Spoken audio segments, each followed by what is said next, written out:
So you think you're in control of your life, really? Think again. What if I told you that most of your day, your thoughts, your gut reactions, pretty much every choice you make is actually being run by a silent, invisible program you didn't even know was there? Yeah. Okay, let's dive into this because what we're learning about the mind is, well, it's pretty startling. Here it is. This is the number that changes everything, 95%. Scientific research is showing us that a full 95% of your daily life is governed not by your conscious thinking mind, the one you're listening with right now, but by subconscious programming that got installed years, maybe decades ago. So you have to ask yourself this really important question. I mean, if you're not consciously directing 95% of what you do, who is? Or more accurately, what is? While the answer lies in understanding the two different drivers of your mind. Let's break this down. Think of your mind as having two parts that are always working. One you know really well, and the other one, it's kind of a hidden giant. Okay, now what's so fascinating here is the power dynamic this reveals. See, your conscious mind, that's the one that sets goals, uses logic, makes big plans. It's only the passenger in the car. It's only running the show for a tiny 5% of the time. The real driver for a staggering 95% of your day is your subconscious, and it only operates on old beliefs and ingrained habits. This is exactly why you can set a New Year's resolution and then find yourself doing the complete opposite. Your driver is taking you somewhere else entirely. The iceberg theory is probably the best way to picture this. It's brilliant. Your conscious mind is that little tip of the iceberg you can see sticking out of the water. But your subconscious? That's the massive, unbelievably powerful base that's hidden underneath. And it stores everything. Every single experience, every offhand comment someone made, every belief you ever absorbed. It doesn't argue, it doesn't judge, it just executes its programming. So you're probably wondering, where did this incredibly powerful programming even come from? Well, to get that answer, we've got to go way back, right to the very beginning. So get this. Between the ages of 0 and 7, your brain is operating mostly in a theta brainwave state. Now what's that? It's basically a state of hypnosis, pure reception. You were, for all intents and purposes, a walking tape recorder, just absorbing the beliefs and attitudes of everyone around you as absolute fact. Why? Because your critical filter, the thing that questions information, it hadn't even formed yet. So everything you heard about money, about relationships, about what you were capable of, it all went straight in, no questions asked. And this is the point right here. If you ever feel stuck or frustrated with yourself, it's not because you're lazy or because you don't have enough willpower.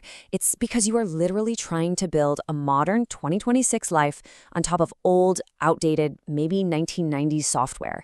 You're just running a program that was written for you before you were even old enough to choose it. So how does this old program actually control what you see and experience every single day? Well, it works through this really powerful filter built right into your brain. It's called the Reticular Activating System, or RAS for short. The easiest way to think about it is like a search engine for your reality. It's this bundle of nerves at your brainstem that sifts through the billions of bits of information flying at you every second, and it only shows you what it thinks is important.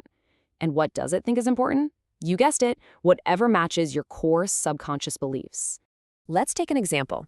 If your core program says, "I am so unlucky," your RAS will literally filter out opportunities for luck and success.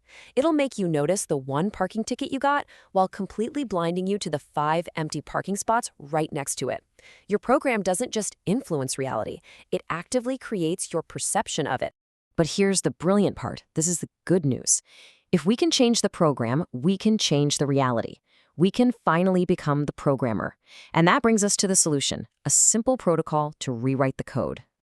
Okay, first things first, we have to play by the rules. And the rule is, you can't argue with your subconscious using logic or willpower. It just doesn't speak that language. It's like trying to reason with a computer in French. It only understands 2 things, emotion and repetition. That is how we're going to communicate with it directly. So here's the 3-step protocol. It's pretty simple. Step 1, access the theta state. And conveniently, our brain naturally drops back into this super suggestible state in the 10 minutes right before we fall asleep. Perfect.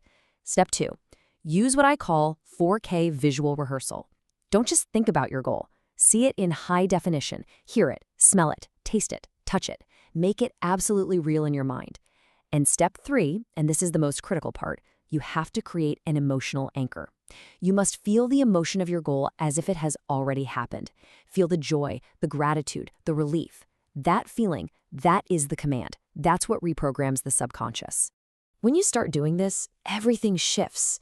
You're no longer just a character living out some pre-written script from your childhood. You become the writer. You become the director. You become the architect of your own future. You know, there's this great saying that just captures this perfectly. Your mind is a garden. And if you aren't consciously and deliberately in there planting the flowers, the beliefs and thoughts you actually want, then weeds are going to grow by default. That's just what happens. The old programming will just keep on running. So really, the ultimate takeaway from all of this is this huge shift in how you see yourself. You are not a victim of your childhood programming. You are not a victim of your past experiences. You actually have the tools to become the architect of your future. The power to design your own reality, it's been inside you this whole time. So I'll leave you with this final and I think most important question.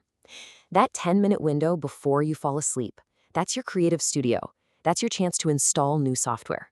So tonight, before you sleep, who will you decide to be?